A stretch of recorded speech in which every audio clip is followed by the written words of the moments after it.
the unholy trinity of women of darkness. These three femme fatales have captured the wicked imaginations and nefarious fantasies of many generations. And, like the chains they might use to restrain their victims, the stories of all three of these lecherous ladies are linked.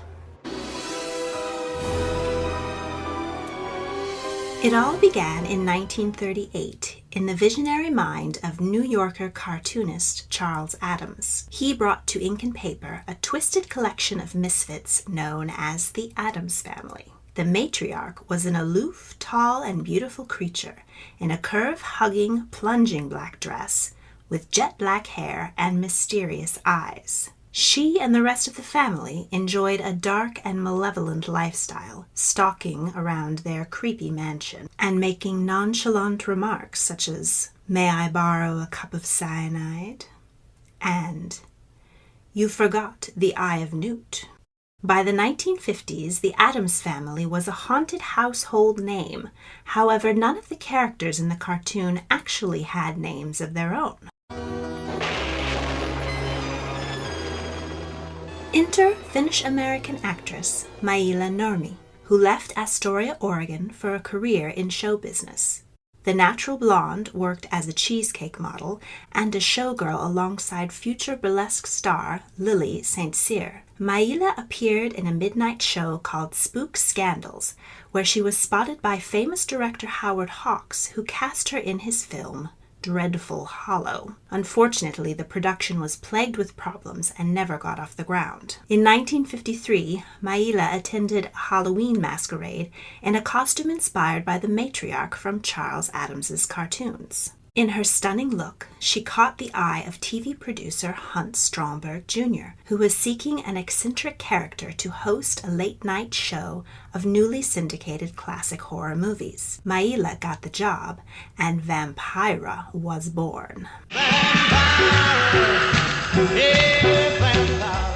Maila further developed the character of Vampira from the Charles Addams prototype by hyping up the sex appeal, believing sex and death to be a killer combination. She added in elements of bondage, like her impossibly tight corset, stiletto heels, and long red fingernails. She took additional influence for the character from the Dragon Lady from Terry and the Pirates, and the Evil Queen from Disney's Snow White and the Seven Dwarfs. The Vampira show premiered in 1954 and was an instant hit. Vampira began each show with a trance-like glide down a dark, misty hallway, followed by a blood-curdling scream.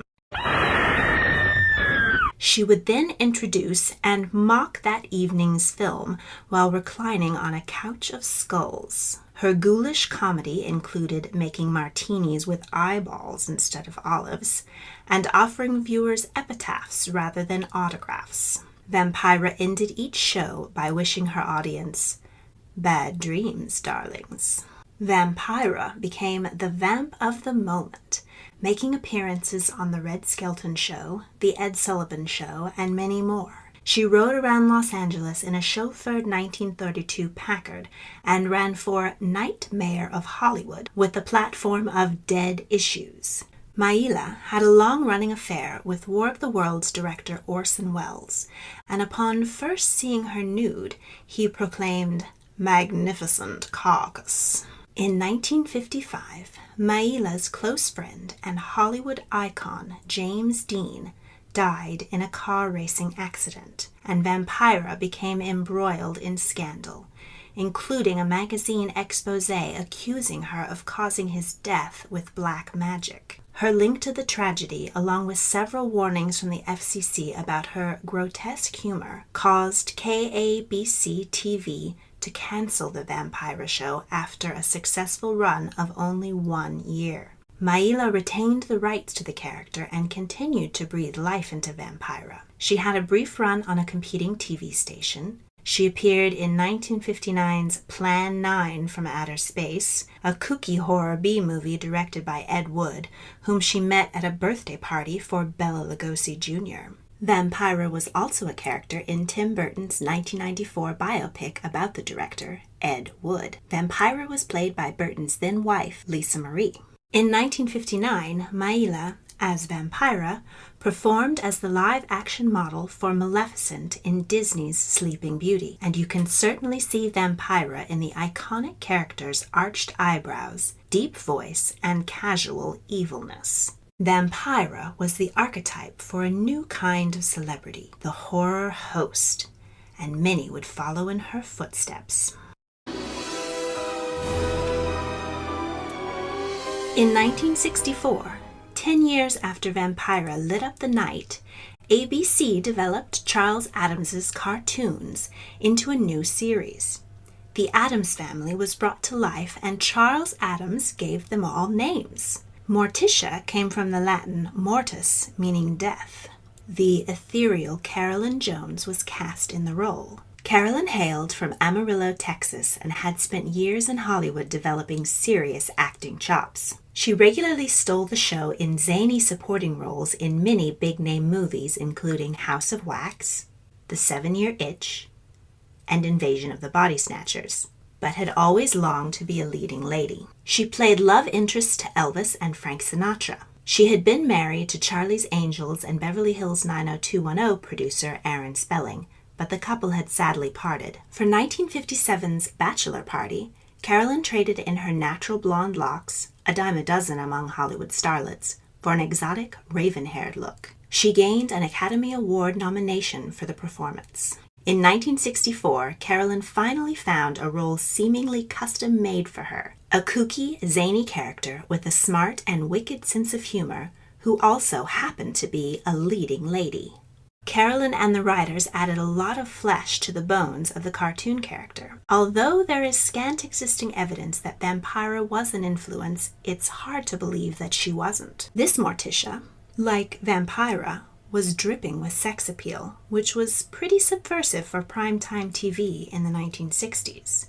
She and her husband Gomez had a passionate relationship and were the first TV couple to imply that they had a sex life. Aside from driving her husband and the audience mad with desire, Morticia dabbled in art, gardening, the occult, and was a loving if offbeat mother to Wednesday and Pugsley. Carolyn loved the role and had fantastic chemistry with her leading man, John Aston, and kept little Lisa Loring in stitches between takes. The Addams Family was popular for 2 years, but couldn't compete with shows in color. In 1966, this version of the Addams Family met their demise. Luckily for fans of the oddball Addamses, they have lived on in syndication and in many other versions, both animated and flesh. In 1977, Carolyn Jones and the original cast reprised their roles in a made-for-TV movie, Halloween with the New Addams Family. Fast forward to 1981, and the world was in need of a new goth goddess. Local Los Angeles horror host Sinister Seymour had shuffled off the mortal coil, and producers wanted to bring back The Vampira Show. Maila Nurmi was briefly involved, but left the project due to artistic differences. Seeking new blood to fill the itty-bitty black dress, the director took a tip from a friend and went to check out Cassandra Peterson at the famed LA Improv Theater, The Groundlings. Her dippy Valley Girl character brought the house down. The director imagined a raven black wig over Cassandra's natural red tresses, and Elvira was born. Cassandra hails from Manhattan, Kansas, and performed as a showgirl in Las Vegas. There, she briefly dated Elvis. She was also a Bond girl with a small role in 1971's Diamonds Are Forever. Cassandra took the character of Vampira and turned it up to 11 with Elvira. She is over-the-top sexy with gigantic ratings and big 1980s bouffant hair. She has a California Valley Girl meets punk rocker attitude. Her dark body and sarcastic humor was perfect for the MTV generation. She is a true feminist hero, blatant about her desires, but not willing to let anyone take advantage of her. Like Vampira and other horror hosts before her, Elvira presented late-night monster movies in her show Elvira's Movie Macabre, or Movie Mac as she called it. While most horror hosts are a strictly local affair, Elvira was so endearing that her show was syndicated across the US and Canada for 7 years and had a home movie series. Elvira used her quick wits and sharp tongue to make fun of each evening's B-movie, and much like Vampira, she ended each show by wishing her audience unpleasant dreams. Elvira was the glamour ghoul of the 80s, launching comic books, action figures, Halloween costumes, beer commercials, and making many TV appearances, including The Tonight Show with Johnny Carson. She was even spoofed on The Simpsons with the character Booberella. Her fame reached its zenith with the release of the 1988 feature film Elvira, Mistress of the Dark, in which she goes to a small town in New England to collect an inheritance from her late aunt, who happens to be a witch. There, she shakes up the locals so much that they attempt to burn her at the stake. Though it received mixed reviews and Razzie nominations, it remains a cult classic.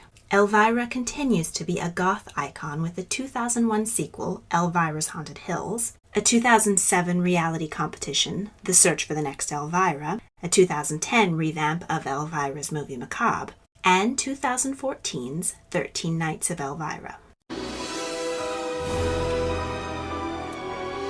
While Elvira was at the height of her popularity, it seemed the perfect time to bring another sexy goth goddess back from the dead. Morticia Addams sauntered onto the big screen in 1991's The Addams Family, this time portrayed by the glamorous and naturally raven-haired Anjelica Huston. Anjelica comes from a family of Hollywood royalty. She is the daughter of the Maltese Falcon and the Misfits director John Huston. She was California-born, but spent most of her childhood and education in Ireland and England. She had a successful modeling career throughout the late 60s and 70s, and had a tumultuous relationship with Jack Nicholson from 1973 to 1990. In 1980, she moved back to Hollywood and made a splash in the family business in The Postman Always Rings Twice. Anjelica became the third generation of her family to win an Academy Award for her performance in 1985's Prizzi's Honor. She captured many dark hearts with her fantastically evil turn as the Grand High Witch in The Witches, and a year later she beat out Cher to play the iconic Morticia. Anjelica took influence for her portrayal from watching Grey Gardens, the bizarre 1975 documentary about Jackie Kennedy's cousins, Big Edie and Little Edie, living in squalor in a decaying mansion. Anjelica's seductive eyes, poise, and deadpan delivery of hilariously macabre lines helped to make The Addams Family and its 1993 sequel, Addams Family Values, massive critical and box office hits. She had wonderful chemistry and a lot of choreography with her co-star Raul Julia, was an absolute Lamaze master, and an inspirational mother to Wednesday, Pugsley, and baby Pubert. All three of these characters are devilishly hilarious and sinfully sexy. They are heroes of nonconformity and feminine strength who have shown generation after generation that it's okay to be different and indulge in your darker side. May their work, and that of Mistresses of the Dark to come, inspire us all. So what about you? Does Morticia make your heart race? Does Vampira make your blood boil? Or does Elvira make you die laughing? Or do you adore all of these three dastardly divas? Let me know in the comments and be sure to subscribe for more fun Halloween videos.